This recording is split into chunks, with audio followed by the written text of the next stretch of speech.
I think one of the other questions that you had was, how does that data get there, right? So anytime you talk to the government, you're handing over lots of data. You talk to your company, your telephone company, you talk to someone who you're buying coffee from on a regular basis. When you sign up for the rewards program, you're handing over lots of data. Anytime you install an app, what's your birthday? You've got more data. All of them are hoarding it and they're selling it. 9 times out of 10, the things you're using your phone for, you don't need to do it right where you're at. You can always wait later. No one wants to though. So that's what happens. Thai people are very trusting. Oh, you're nice people. What can I say? That's why people come here, right? Land of smiles. ตอนนี้คือในบ้านเรามิจฉาชีพระบาดหนักมากๆเลยนะคะตอนนี้กำลังติดตามตรวจสอบกรณีของบรรดากลุ่มแฮกเกอร์เกือบ20ล้านชุดข้อมูลเนี่ยรั่วไหล55ล้านคนเนี่ยข้อมูลรั่วไหลไปคุณผู้ชม It's not just Thais, everyone. People across the world are that way, very trusting. They want to believe the best in people. And they want, you look at me and go, he's a nice guy. No. Well, I'm a nice guy, but I wouldn't say, you look at me and maybe say he's harmless, but that's not true.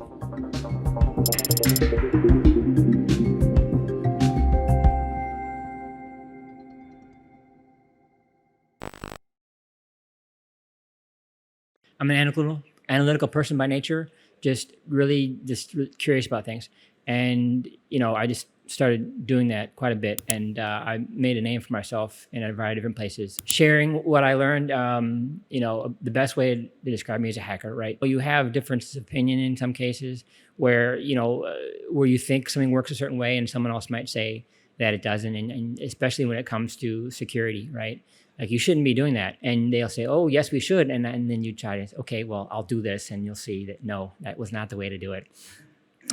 My mother would always say I'm a little defiant in that way. So yeah, that's how you end up doing hacking, right? You're just trying to figure things out, prove a point.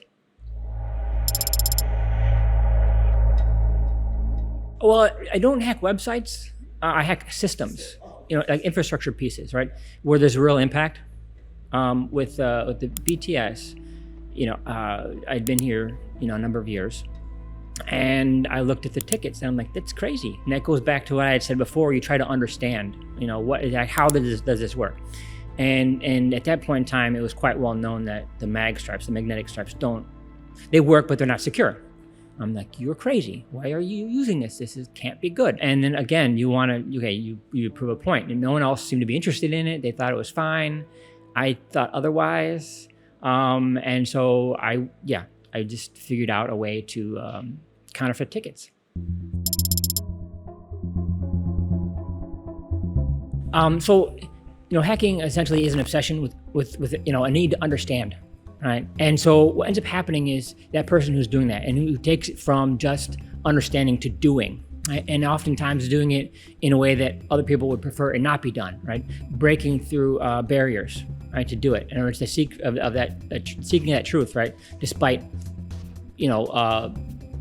restrictions, people maybe who are not so happy about you doing it. And that's more important. Understanding, maybe fixing the problem is more important than upsetting someone. So anything beyond that, you talk about intent, if you're adding to that.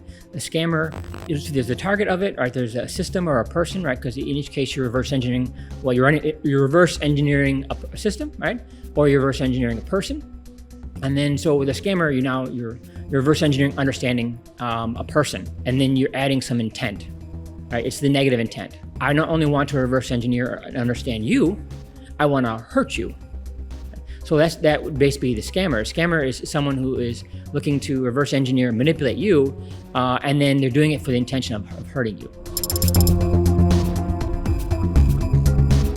Well, I know we're focusing on scammers, so it's personally identifiable information, PII. Yeah, anything that they can use to impersonate you or someone that you know. Well, I'm not sure that this will be received because it's not just criminals or scammers, right? Because criminals are very broad, includes lots of different types of people. The government can arrest you. Small incident in the United States, the riot in our capital on January 6th. They were going around and arresting people months after it occurred because they looked up the geo records, like where the geolocation, where the phones were. They had no record of you ever doing anything wrong, but you were there, and that was enough. Well, I think you know that they're more interested in making the problem go away than anyone finding. Well, they're making sure ultimately that no one finds the problem, as opposed to someone fixing the problem. It's a horrible idea. Who gets to learn from that experience? Who has a reason to improve? No one does. It goes away.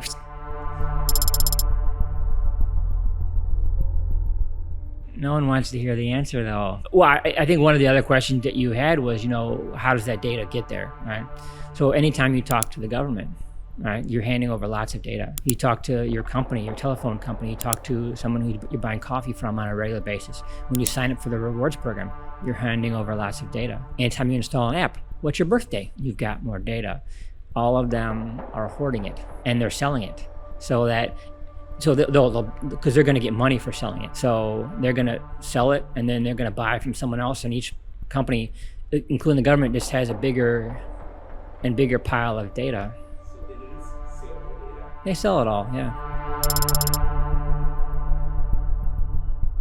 I didn't know if we'd actually get in this topic, but they like the companies like those laws because it sets limits on their culpability. It defines what can happen to them. It sets a limit. That means they can quantify it, and then they can put however much it's going to cost them into the price of the product. So they like that. In fact, many times the companies help write the rules so that they can determine that they can predict those costs. They're supposed to protect the data, but they essentially instead follow the law so that they have a predictable cost. And then the cost goes to you, and beyond that, they don't care. It makes things predictable for the companies. They to some degree like it because, again, it sets limits. They can only, it tells them precisely what they must do to be protected by the law. And so they do what's necessary, and by doing that, they are protected by the law. There are no other consequences.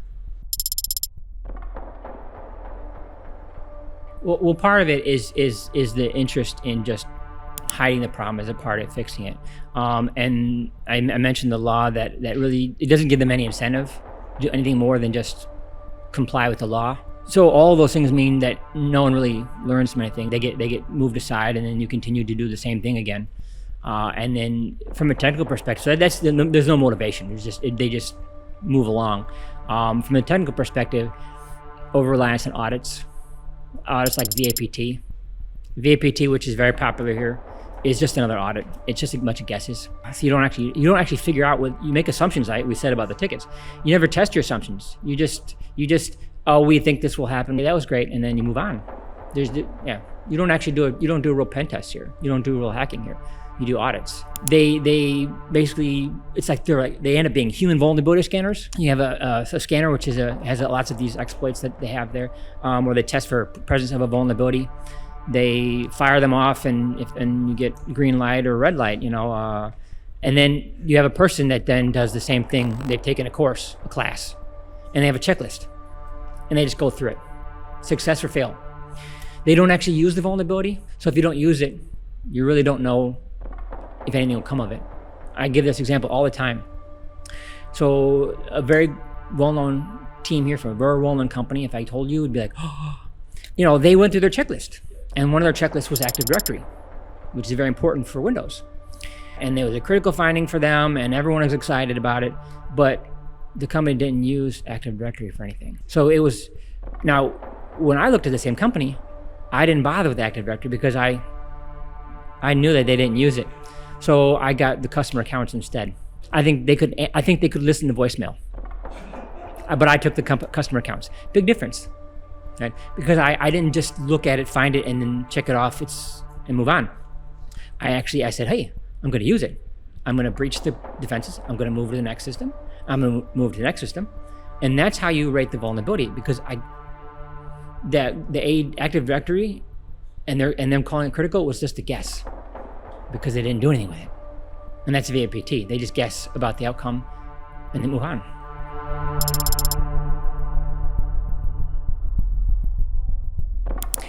Well, it goes back to the consequences, right? There aren't any. Under the laws, the consequences are contained, controlled, predictable. It's cost of doing business, right? It's baked into the price. You don't think about it any more than that. How much does it cost me? And the costs are acceptable, why change course of action?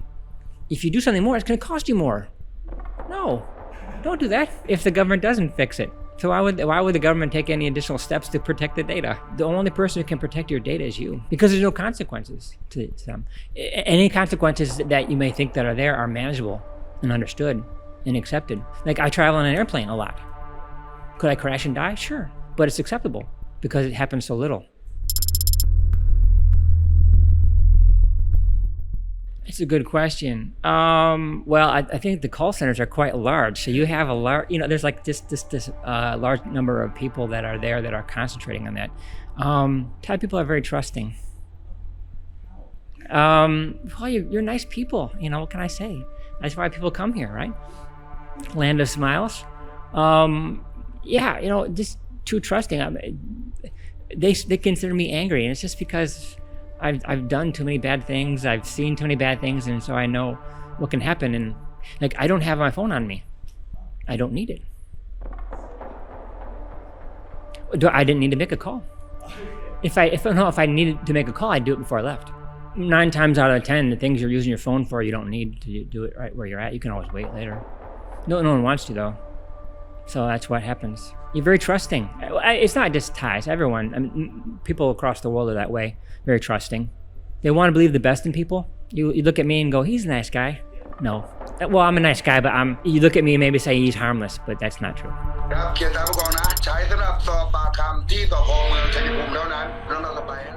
Generative AI is going to be a big problem. And we talked about this a little bit earlier. I'm not Thai. I look strange. I talk strange. I think strange. All the strange things I do that you would notice that if I tried to write anything, it would look horrible. But with generative AI, what it does is it recycles. It can go out there and it can find everything that's been written by Thai, and it finds the very best of it, right? And it can present it to you in ways that I can't do it. So I do social engineering, but generally, other Farang. And I can write it rather well, being a Farang myself. So I went to generative AI. And I said, okay, let's see what it can do. Wow, it wrote a better phishing email than I could ever do, and this was in English to other English speakers. It's just phenomenal, and so that's just very scary. What I do, I put the wrong birthday in. I'll give you an example. I went to a veterinarian once, and the veterinarian wanted to know my birthday. And I'm like, I'm here, I have a pet that's sick. Why do you need to know my birthday? I'm not sick. So I gave a fake birthday. Right? You can't hand out your information like that. If you have to put it in and it's necessary, you give it the wrong information. Now, I don't recommend obviously doing that with the government, but there's no reason why a rewards program doesn't need your information.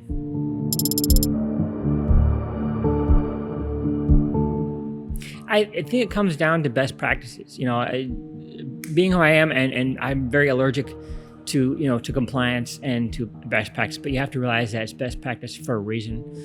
Policy is useful, right, to get people to do the right thing. It's policy, right? We use it as a hammer. It's the policy, best practice, and you're not doing it because you expect this person or that system or that company to mishandle your data. You just make sure that you're safe all the time, because there will be that moment that is going to happen, and you want to make sure that you are doing the right thing. So at that moment, it stands in the way between something bad happening to you. The cyber hygiene is a good term for it, right? In the case of a scammer, let's say someone sends you an email, a very convincing email, or they call you, or video chat. Procedure, policy, right? Call them back, right? Just have a second party verification. Hey, and you call them back with the number, right? That you already know is them. You do precautions. People say to me that's stupid, but there's a reason. If I am paying with a credit card, I don't have all my money in that account, right? All my money is someplace else, and I might put a little money in this account. So yes, if they get that card, they're not getting all the money. What's going to happen? You just kind of control the damage, right? I'll tell you a very personal concern I have. So there's something in the United States called robocalls, where a computer calls you and is asking you, trying to get you to buy something or trying to get you to, donate money. And it's getting really hard to detect. And you can generally determine right away whether it's a computer. But now it's getting so good that you might feel a little guilty. Did I just hang up on a real person? Because it's so smooth. You have to really try hard. You have to listen and wait for the unnatural pauses. Right? As that gets better and better, the pauses are not going to be there anymore. You're going to get stuck on that phone. And what if it's an emergency? What if it's someone who is, it's not just a generic person saying, hello, we're from this company. What if it's your mom? I'm an emergency. You need to send me money right now. You're going to be in a situation like that where you're going to almost feel compelled just to send it because it's your mom, and what's the alternative? Something happens to your mom? You're going to let that happen? That's what scares me.